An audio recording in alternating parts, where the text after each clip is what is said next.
Hi, welcome back to Digital Defense. I'm your host, Jordan Robertson. We are broadcasting live from the Bloomberg News Bureau in Washington, D.C. This is your weekly cybersecurity and digital privacy show where we try to offer tips and tricks to help you protect your digital lives.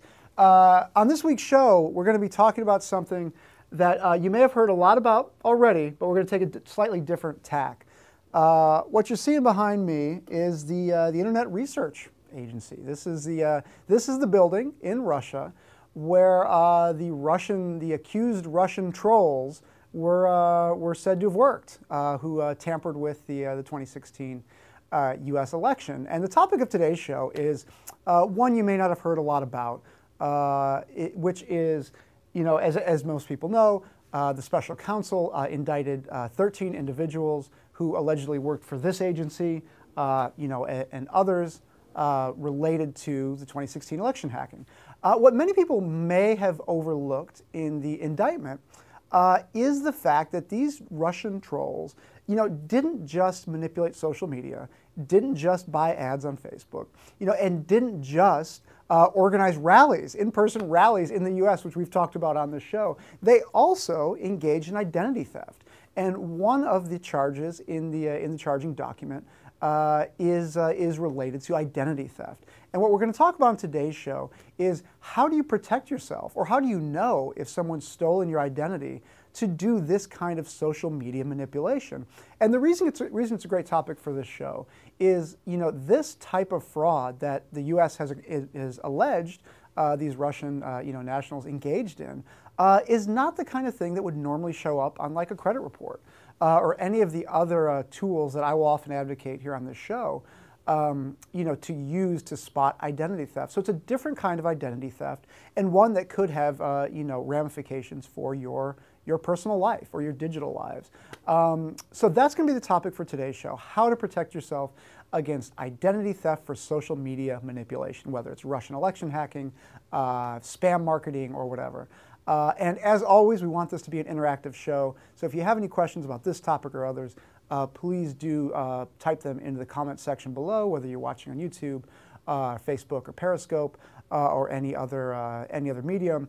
And we'll try to get to as many of them as possible. So anything's fair game, obviously including the topic of today. So let's just dive in. I mean, what were the Russian trolls accused of doing? This special counselor, Bob Mueller, what did he accuse the Russian trolls of doing? What he accused them of doing is actually pretty straightforward. It's pretty simple. He accused them of stealing Americans' identities, including their social security numbers, their full name, their date of birth, address, things like that, and opening accounts in their name. And these weren't just social media accounts. So a lot of the coverage, rightfully so, about these indictments have focused on the social media manipulation aspect of it. So, inflaming tensions, or political divisions regarding Hillary versus Trump, things like that. But this identity theft is actually a really key part and kind of an underreported part of the scam. And the way it worked is this: as an attacker, you're going to be a lot more effective if you can impersonate a legitimate person online. So instead of making up a persona, John Smith, who has to kind of, create his followers or his social network from scratch, impersonating a real person would be much better for you, because you can either compromise their social media accounts or impersonate their social media accounts, or just basically copy their digital lives onto yours to make it appear that you have a full, robust life of your own. So in that sense, it's not creating a fake persona, it's just co-opting an existing persona. And the way you do that is, it's pretty obvious. If you are trying to be somebody else on Facebook, they're pretty strict about trying to verify your identity or your email address and things like that. However, when it comes to banks and it comes to organizations like PayPal, these hackers had to pay for their activities somehow.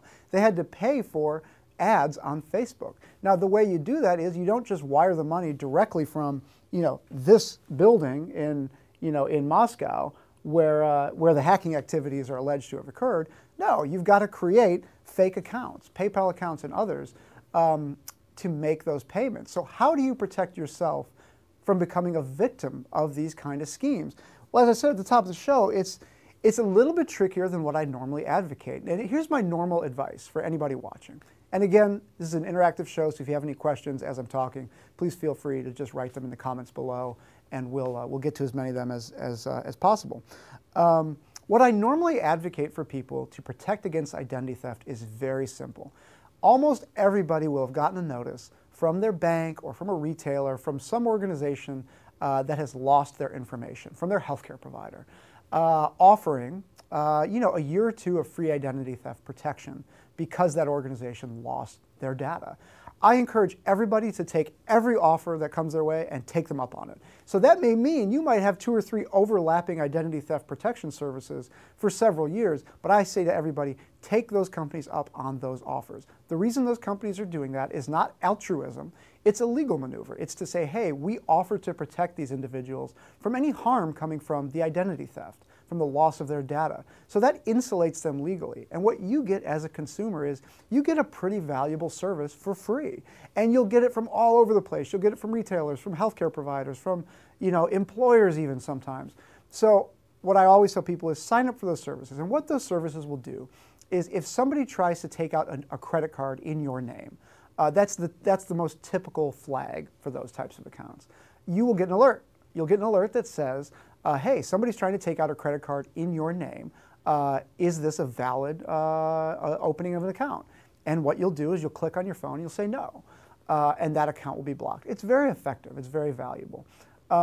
What's happening here, if somebody's trying to impersonate you online, that's a totally different matter. They're not taking out a credit card in your name. And even if they're creating a PayPal account in your name and using your social security number, that's not a credit account. They're not seeking new high-interest loans in your name. They are merely opening a place to send and receive money. It may not appear on an identity theft report, so what are you supposed to do? My advice for this is a little bit different. Number one, you need to look at your Facebook accounts online. If somebody is using your name, that's pretty easy to search for. You can literally search for your name or your picture. You can do an image search for your picture to see if somebody is using those data points inappropriately. For most people, this is not going to be an issue. It's easy enough for bot armies, for bot herders, the Russian cyber criminals, Russian and otherwise, to just create fake accounts. So co-opting real people's accounts is not always that useful. Or they just prefer to hack your account. But if somebody is using your account illegitimately, simply search Facebook for those accounts. And if you find that somebody is using your name and your identity inappropriately, Facebook has a very, very simple mechanism for flagging that. If you find a fake account that's purporting to be you, there is a button in the right corner that says report. You scroll down, it's a scroll down menu, you click report, and it's very simple. There is a button you can press that says, this person is using my identity without my permission. That report goes to Facebook, and then presumably they take the account down. Very, very simple. A highly effective strategy if you're concerned about things like this, or especially if you're not on social media. If you're not on social media and you don't have good visibility into whether somebody might be compromising your identity there, a simple search and flag it for Facebook, that's a great way to kind of start. When it comes to financial institutions, it's a little bit different because, as I say, if the criminals are not opening up credit in your name, you're not going to get that flag on an identity theft report. So it gets a little bit trickier, but here's kind of my advice for that. I still say the identity theft reporting services are still your best option because here's why. Let's say a criminal is using your name for some sort of fraud via a PayPal account. They've opened a PayPal account. They've not opened a new line of credit, so you don't get an alert. And what they're doing is they're using that PayPal account as kind of a slush fund. I mean, they're just using it to launder money and move it from one place to another. On its own, you're never going to really know about that, but you will find out if those accounts were used for fraud and those accounts are reported to PayPal or any other institution. That information will then be reported to credit reporting agencies, most likely, because if you're involved in fraud, if you're involved in, if there's a debt collection agency coming after you as a result of some fraudulent transaction that these criminals engaged in, that will appear on a report. So I would still say that's a pretty good way to ensure a baseline of security. You also can verify, and this is really key for this discussion, you can verify whether somebody has a PayPal account linked to your email address or your name. So one of the real advantages of a lot of these digital currencies, or digital money moving platforms and social media accounts, is you can search to see, do I exist already on this platform? So you can type in your email address, and if that already exists inside a PayPal account, you've got a problem, and you can report that to the company. And that's a really valuable service. It's very easy to do, but it does require some more legwork, on your behalf, because it's not as simple as just waiting for some sort of alert to come to you. However, that is a pretty easy thing to do. And again, the reason the criminals in the Russia case used PayPal and used other forms of digital marketplaces was there are just fewer safeguards. There's less of a need to go into a bank branch to open an account. All of the things that would typically come with opening, let's say, a Bank of America account. They will gravitate toward online mechanisms because it's just easier. It's easier to perpetrate fraud that way. So we're getting some questions in here. Please feel free, if you're watching the show, to send in any questions you have regarding the Russia indictments, or other topics. This question says, the person says, can you ever tell who is trying to hack or impersonate you? Will different social media sites tell you if it's Russia? So in terms of telling who is trying to attack or impersonate you, unless you're in law enforcement or unless you're a cybersecurity expert, the trail is going to go dry pretty fast for you because you won't have the tools or techniques to try to figure out, well, who created this account and where are they located and things like that. You will, however, get a pretty good sense of what they're up to. Like in the case of the Russian trolls, they were doing things like, again, it's Bob Mueller, they were doing things like creating Instagram accounts and other social media accounts to co-opt existing, real movements here in the U.S. So this one, I don't know if you can see it, but it's called Woke Blacks. This is an account that attempts to push, propaganda, really, that exploits the fact that there is racial animosity in the U.S. There are racial politics. There are real issues involving race that we have not resolved as a country. And what that means for the trolls is they were able to create these accounts to make it look like, they are kind of a progressive organization interested in kind of minority rights issues. And as a result of that, they were able to push propaganda, in the case of this particular account, saying, hey, if you're a minority, if you're an African American, don't think of voting for Hillary. Hillary's going to be bad for you too. Don't vote at all. That was literally the message. Now, if it comes from an account like this, that has more of a chance of being heard than just some Russian, obviously some Russian account. You have to make it look like this is coming from authentic U.S. people to be effective in the U.S. realm. So, in response to this question, will you be able to figure out who this person is that created the account? No. Only Facebook would have a good clue, but then really it's only law enforcement that would be able to get that information. However, you could get a pretty clear sense of what they're up to. If they're creating accounts like this under your name, which could be the case, you'll get a pretty clear sense that your account has been compromised not for some sort of garden variety fraud, but for something much more serious. And now again, what happened in the election is kind of the anomaly. It's not every day you have sophisticated election hackers targeting U.S. infrastructure.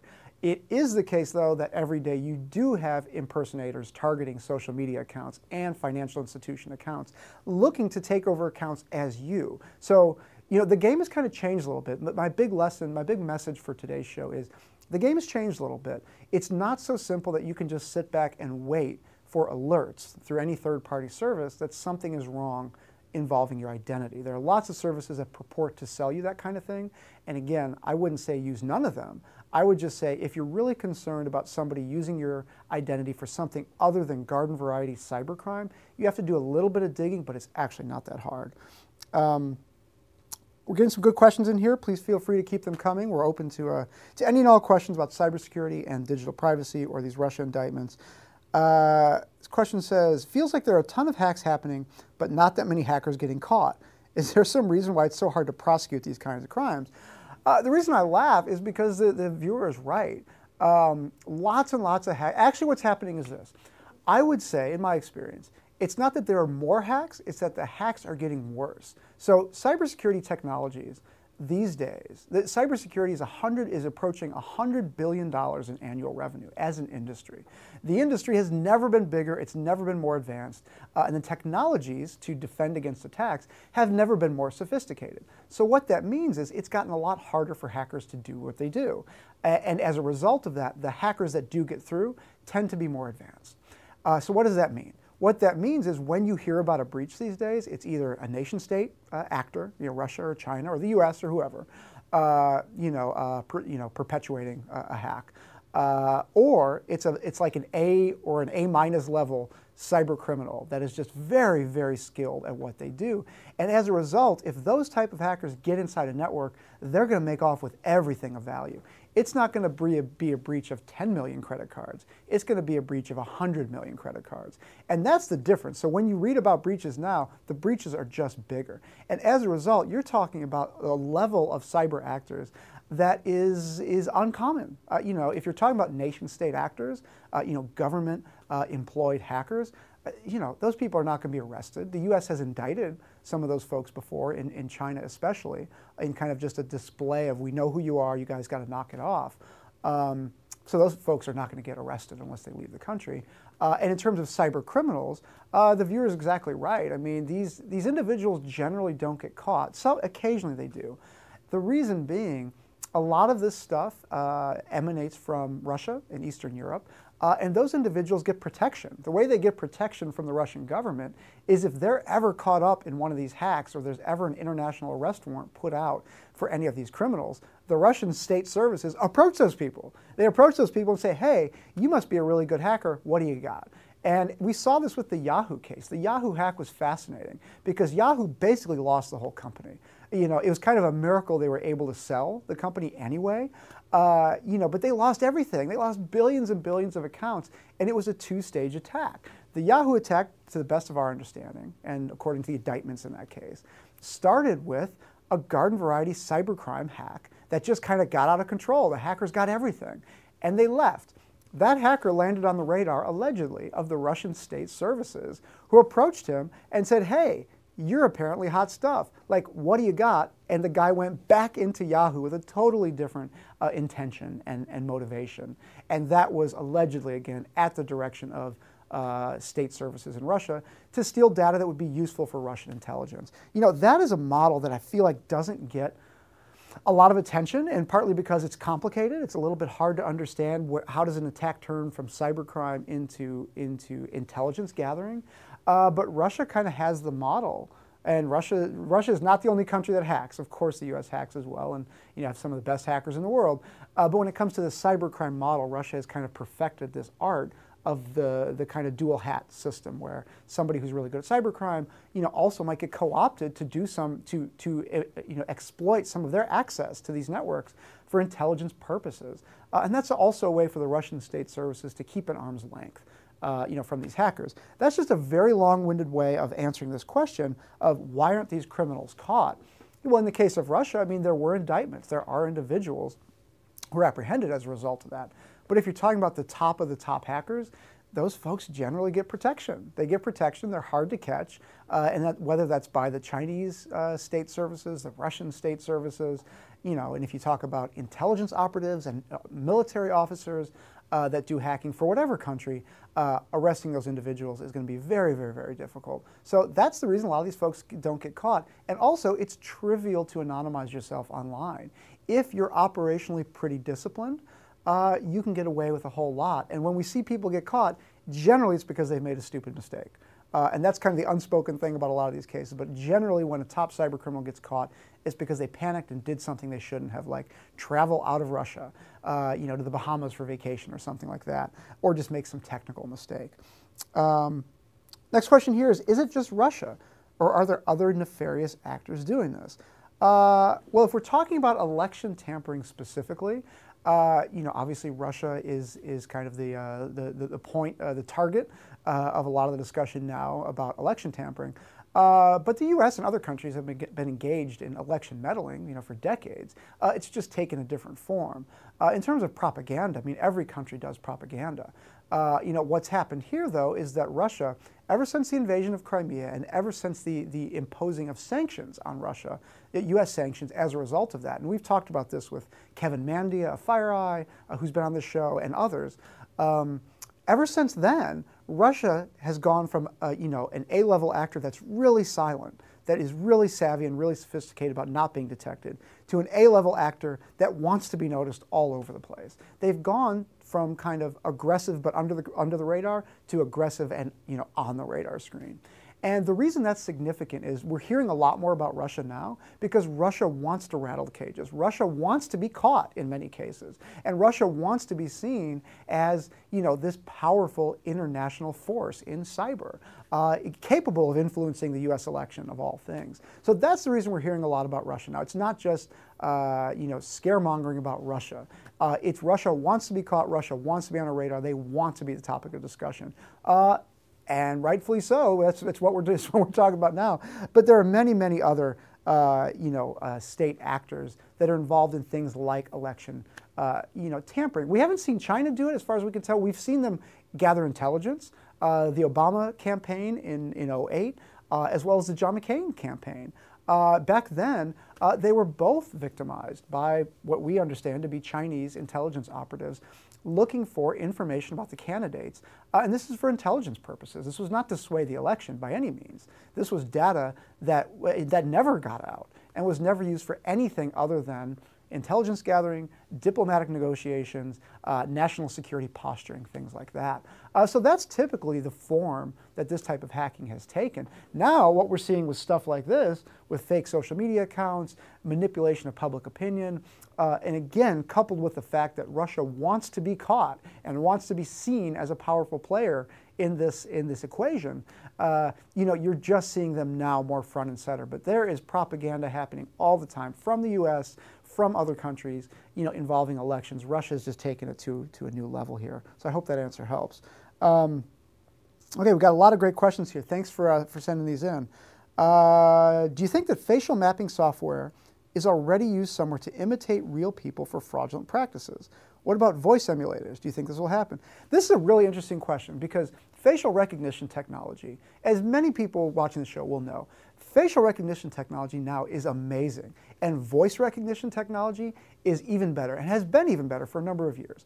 So the issue, the person is asking, is facial recognition technology being used to imitate people's identities? Fascinating question. I don't know the answer to it. But what I would say is that identifying people and targeting them for intelligence gathering, or identifying people and targeting them for crime through facial recognition technology is, we know the former is happening. There are state services in China and the US and other places that use facial recognition technology to look for people of interest that are in the database. So I know very highly paranoid cybersecurity people who will, let's say, only wear sunglasses in public, or only wear sunglasses when they're photographed for social media. Like, if you're really, really concerned about this stuff, there are ways to kind of make it harder to tag you as somebody who could be profiled later via facial recognition technology. But when it comes to facial mapping technologies and voice emulators, you're really getting into the realm of really secret squirrel stuff, like spooky spy stuff, where you're not talking about mass exploitation. You're talking about compromising an individual with some sort of very special access to buildings or governments or companies or whatever. And that's the stuff of spy novels, but it's not far-fetched. These technologies are getting easier and easier to acquire. So it's only a matter of time before these intelligence services and cyber criminal gangs figure out ways to use them kind of against people. So very interesting question, but I don't know that we have evidence for it yet.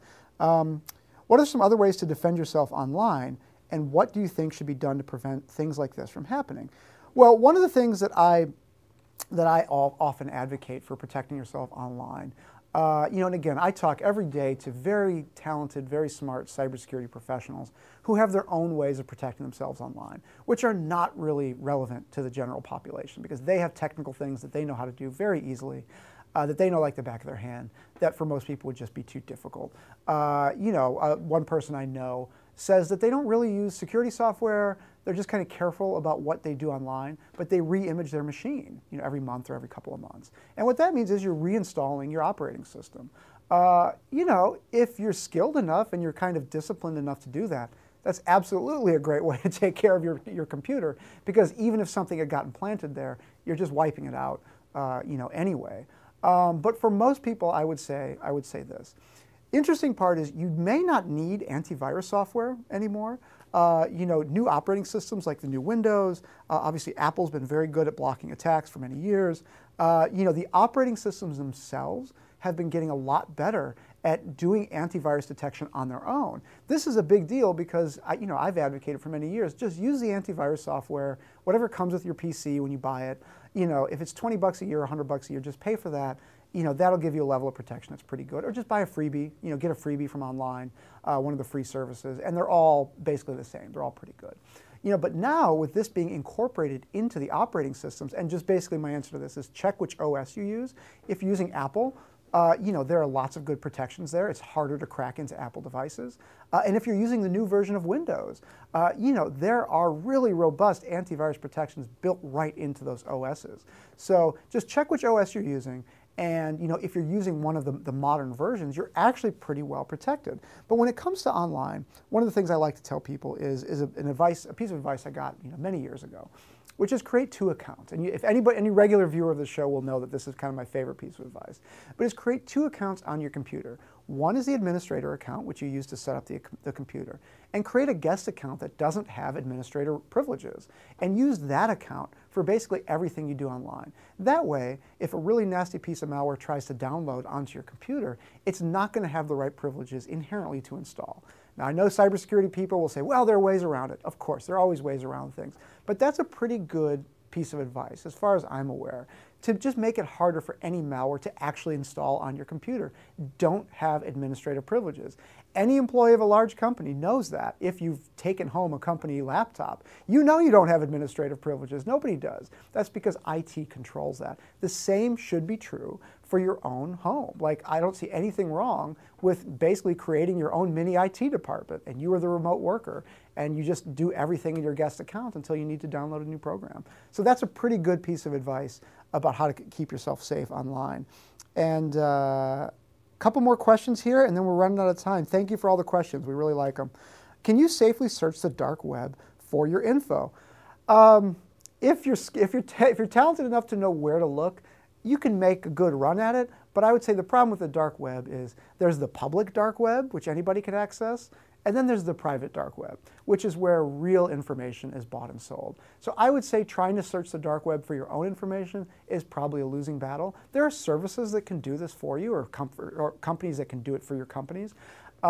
And I find those to be pretty good. They're not going to be perfect, though, because I talk to hackers, I talk to cybersecurity professionals, I talk to a lot of intelligence and law enforcement people, who are involved in these kinds of negotiations about stolen data. They're watching cyber criminals make these very complicated transactions to buy and sell stolen data.